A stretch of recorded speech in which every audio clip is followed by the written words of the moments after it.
আর এই মুহূর্তের যে গুরুত্বপূর্ণ খবরের দিকে নজর রাখবো, ফের ছত্তিশগড়ে আইইডি বিস্ফোরণে আহত সিআরপিএফ জওয়ান। মাও তল্লাশিতে আহত হেড কনস্টেবল রাকেশ কুলুর। আহত জওয়ানকে চিকিৎসার জন্য বিজাপুর জেলা হাসপাতালে ভর্তি করা হয়েছে। ফের ছত্তিশগড়ে আইইডি বিস্ফোরণ এবং বিস্ফোরণে আহত সিআরপিএফ জওয়ান।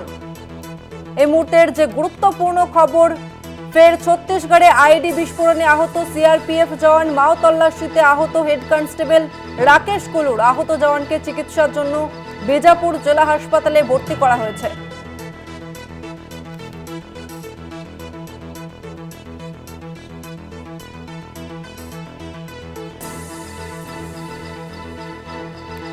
ফের ছত্তিশগড়ে আইইডি বিস্ফোরণে আহত সিআরপিএফ জওয়ান। মাও তল্লাশিতে আহত হেড কনস্টেবল রাকেশ কুলুর। আহত জওয়ানকে চিকিৎসার জন্য বিজাপুর জেলা হাসপাতালে ভর্তি করা হয়েছে।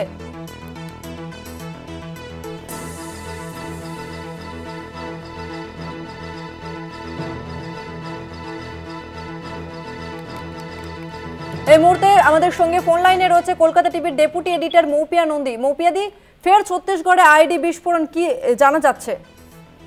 দেখো তাসমিনা, আমরা কয়েকদিন আগে দেখেছি যে পুলিশ ভ্যানে আইইডি ব্লাস্ট ঘটিয়ে সেখানে 9 জন পুলিশ কর্মী, একজন চালক সহ মোট 9 জনের নিহত হওয়ার ঘটনা ঘটেছিল।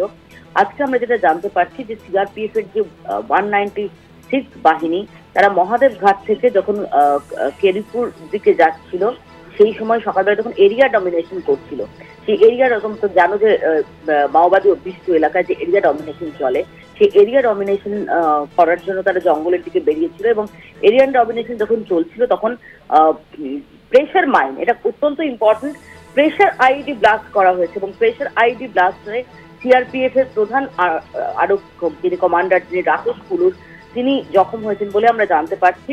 এবং তাকে বিজাপুরের যে জেলা হাসপাতাল, সেখানে ভর্তি করা হয়েছে। মৌপিয়াদি, তাহলে কি মাওবাদীরা অতি সক্রিয় হয়ে উঠেছে? দেখো, আমরা আগে যেটা বলেছি যে যেভাবে ক্রমাগত মাওবাদী ভ্রমণ অভিযান চলছে সেখানে এবং পরপর এনকাউন্টারে মাওবাদীদের তরফে বড়সড় ক্ষয়ক্ষতি হয়েছে। এবং সর্বশেষ যে এনকাউন্টারের ঘটনা, সেখানেও মাওবাদীদের যথেষ্ট গুরুত্বপূর্ণ কার্ডরা তার নিহত হওয়ার ঘটনা ঘটেছে। সেখানে দাঁড়িয়ে পাল্টা স্ট্র্যাটেজিক্যালি মরণ কামড় দেওয়ার চেষ্টা করছে মাওবাদীরা। ধন্যবাদ তোমাকে মৌপিয়াদি।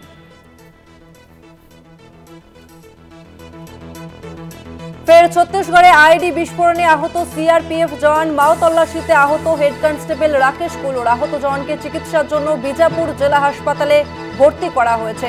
এবং এই নিয়ে এক সপ্তাহে পরপর দুবার মাওবাদীদের হামলা জওয়ানদের উপর। এবং কিছুদিন আগেই আমরা যে ঘটনা দেখেছিলাম যে সিআরপিএফ জওয়ানদের গাড়িতে হামলা চালানো হয় এবং সেখানেই 9 জনের মৃত্যু হয়। এবং ফের নতুন করে মাওবাদীদের হামলায় আহত হেড কনস্টেবল রাকেশ কুলুর।